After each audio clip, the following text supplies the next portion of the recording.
Everything Donald Trump does is political theater, but unfortunately for him, he doesn't know his lines, his makeup looks like shit, and all the cues are off. And it's not just Donald Trump. Everyone around him is failing to deliver as well. And the clearest example of this just played out on Donald Trump's state visit to the UK, where Melania Trump immediately ruined his vacation with a huge abandonment of her husband that is so public it is leading to a freakout. We are going to get into it all and how Donald Trump is once again humiliated. But before we do, if I could quickly ask you to leave a like on this video, and if you haven't already and you enjoy our channel, to hit that subscribe button because it goes a long way in supporting our work. Now, before we can get into how Melania is humiliating Donald Trump with her latest move to turn on her husband, if you can even call it that, I want to start with a different scandal within this family that shows exactly what they're about, and that's above all else the grift.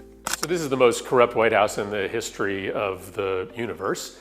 Sometimes you see the corruption in reverse.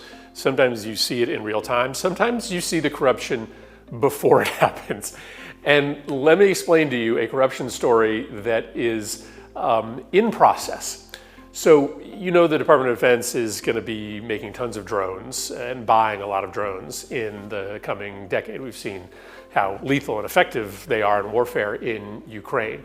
And so it won't shock you to find out that the Trump family has decided to get into the business of building drones. Specifically, Donald Trump Jr. just went on the advisory board of a very small drone company called Unusual Machines based out of Florida. And as soon as he went on the board, guess what happened? The stock price of this company doubled, like overnight. Because, you know, in this environment, in this White House, everybody knows when the fix is about to be in. And so as the Department of Defense starts to ramp up the amount of money that it's going to be spending on drones, don't be shocked or surprised when a very small drone manufacturer out of Florida called Unusual Machines starts to win bids. This is what's going on in this administration. They're just scooping up federal resources and federal contracts and delivering them to their friends, to their political allies, and often just to their family members. Sometimes you don't learn about it until after it's happened, but sometimes you see it coming. And I'm just telling you, we all see this one coming. Unusual Machines, a small company out of Florida, I think is pretty soon going to be in the big business of federal drone contracts. There is a lot that just crushes my soul during this administration that I see every day, but the idea of Donald Trump's idiot children making any money whatsoever and pretending as if it is somehow because of their business acumen might make my blood boil more than anything else. The idea of Don Jr. Being happy in any way absolutely infuriates me, and I'm sure you feel the same way, but this is what the family does. They are grifters at heart. And unfortunately, they've been incredibly successful in doing so, not just because of the business ventures of Don Jr. and Eric, or because Trump's playing the market with his tariffs, but also because of how Melania has participated in Donald Trump's crypto scam. Let me get him on the phone. Josh? Tell him I loved his op-ed. And Greg mentioned a staggering level of corruption. And I just got a note that the staggering level of corruption from last night's meme coin dinner. That's what you're focusing on, the meme coin. No, 40% of Donald Trump's wealth has been accumulated since he became president because of 2 crypto coins. The New York Times did interviews with foreign buyers of this cryptocurrency who came over here to have dinner with him. A guy from South Korea. This is not even part of the segment. So what? You're talking about a meme coin. Yeah, no, I'm talking about who's corrupt and who is profiting off the American office. Did he try to cover that up? I don't think so. Yeah, Caroline Levitt said you're defending an administration that covered up a dying leader, and you're sitting here going, but meme coin, meme coin. I'm saying billions. All right, let's give Paul a chance to clean it up real quick. Paul, final thoughts. Clean on my side of the street. All right, all I can say is it is very clear that all of these people are just looking to extract as much out of the presidency in the short time that they can.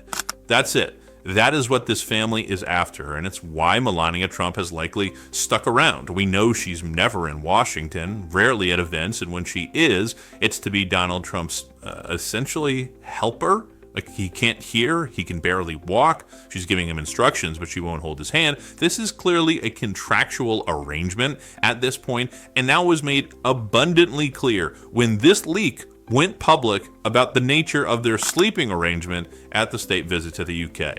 Palace sources reveal Trump and Melania's unconventional sleeping arrangements on state visit. Donald Trump and First Lady Melania will sleep in separate suites at Windsor Castle, according to sources. Palace insiders have told the Daily Mail that the pair have opted for some privacy and will enjoy their own rooms, as well as sheets shipped in from the US during the UK state visit this week. Thankfully, Windsor Castle boasts more than 1,000 rooms, including state apartments, private chambers, chapels, and offices.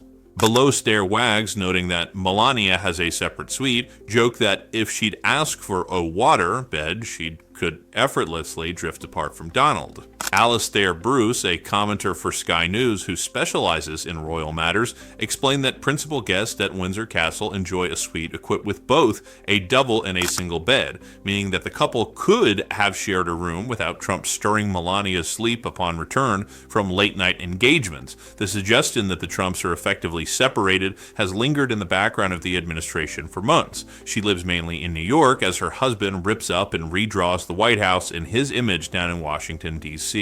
Journalist Michael Wolff has previously said that Donald and Melania are essentially separated. In May, he told the Daily Beast podcast that the pair lives separate lives. They clearly do not in any way inhabit a marriage as we define marriage, Wolff said, and I think maybe we can more specifically say they live separate lives. They are separated. The President of the United States and the First Lady are separated. The White House, however, has repeatedly labeled Wolff a lying sack of shit and a fraud. Officials decried what they called a blatant lie and fabrications from Wolff. This is honestly just hilarious that this is Donald Trump's life, that even the people closest to him despise him, and ultimately he will end up alone.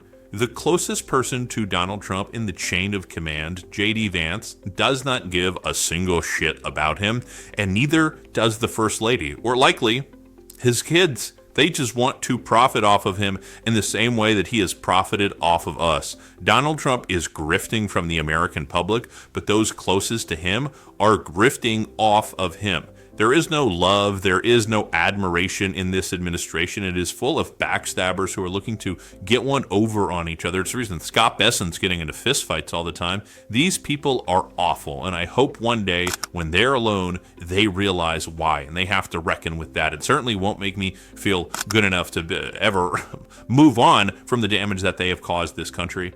But it certainly makes me a little happy to know that inside they are certainly miserable. If you ever look at Marco Rubio, there's nothing behind those eyes. It's just despair and hopefully regret with the decisions he has made in his life. And I really hope he has a nice, embarrassing failure to launch in 2028 with his presidential campaign, which will go fucking nowhere. But with all that said, I'm glad that I can, at least for this moment, say that. Because it looks like the Trump administration is moving to make sure I can't. Going after independent journalists as much as they are the mainstream media, and doing so with a legal crackdown that makes no sense. And it was all broken down by Chris Hayes calling out Pam Bondi right here. Even though researchers with no political axe to grind have, when they have looked into the question, consistently found that most American domestic extremist violence is statistically right-wing violence.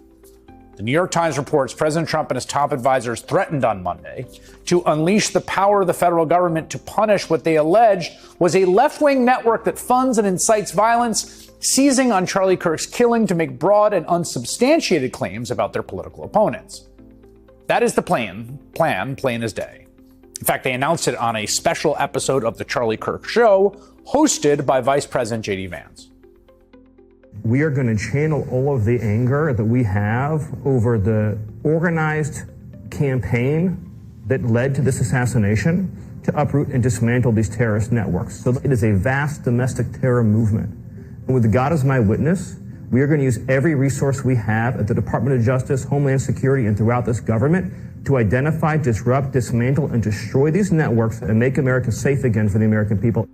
Terrorist networks, there is no left-wing terror movement. And certainly there's zero evidence whatsoever that any left-wing terror movement was involved in this murder. And in the complete absence of any evidence of any vast plots, Vance instead singled out an opinion column published by The Nation that criticized Kirk's cultural legacy while also condemning the violence that killed him. It was then the Vice President of the United States called for a war on the free press and its supporters in rhetoric that echoed anti-Semitic conspiracy theories.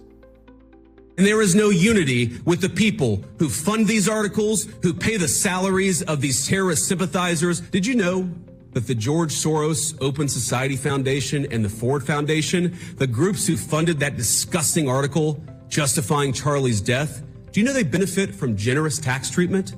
They are literally subsidized by you and me, the American taxpayer. And how do they reward us? By setting fire to the house built by the American family over 250 years. Those words echo a lot of what Viktor Orban in Hungary has said as he has gone after George Soros and independent institutions of civil society. I mean, that's the Vice President of the United States grossly mischaracterizing an article he seemed not to read. This is really one of the most terrifying actions we have seen from this administration, and that's saying a lot. It is so bad that you are seeing people like Tucker Carlson or Candace Owens. You're seeing Steve Bannon say that this has gone too far, that Pam Bondi has gone too far. And it's funny because it's not because they have some, sophisticated legal argument for why they're worried about government overreach, that there are National Guard, there's troops in our cities and these people don't give a shit. It's funny because why they're so worried about this new definition of hate speech and what it can mean for a legal crackdown by the federal government is because they want to continue to discriminate against gay people and black people. Any person of color, really, any minority group. That's what they're afraid of. They're not afraid of government overreach. They're afraid that a President AOC, right, a President Gavin Newsom could step in and say, oh, you want to discriminate against trans people? Well, we'll arrest you. They want to continue to be bigoted. They don't care about the Constitution, small government, all these ideas, a balanced budget that conservatives purported to care about for so long. It's all bullshit. Everything is how can I attack a marginalized group and try to uplift myself. And often for profit. That is what Charlie Kirk was about, by the way. So the same people who are freaking out over Pam Bondi's definition of hate speech, not because, again, they care about a constitutional argument, a legal argument that checks and balances on our government. No. Because they want to practice their bigotry. That is what Charlie Kirk cared about. No one is going to tell me that he was some free speech warrior. We're going to call out that bullshit. And if you want to support us doing that on the show, as always, you can hit that subscribe button, leave a like on this video. If you stuck around to the end, drop a blue heart in the comments. And if you want a little bit of an uplifting watch, you can check out my interview with Governor Wes Moore. We had a lot of fun throwing the football around. I'd appreciate you taking a look because it was a great time. Keep on fighting. Don't let them silence you. And until next time, I'll see you.